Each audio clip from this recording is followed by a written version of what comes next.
ঠিক আছে তোমাদের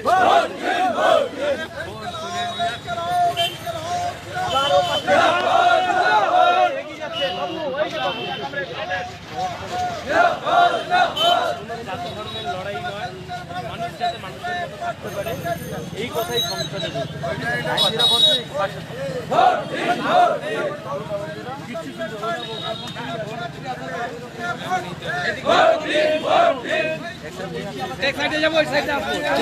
গোটা মাঠ জুড়ে লড়াই হবে।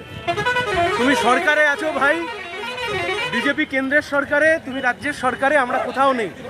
মানুষের মন আমরাই জিতবো, পাশে থাকবেন। হ্যালো, এই শেষ হলো, শেষ হচ্ছে, বেরাবো এই অফিসে।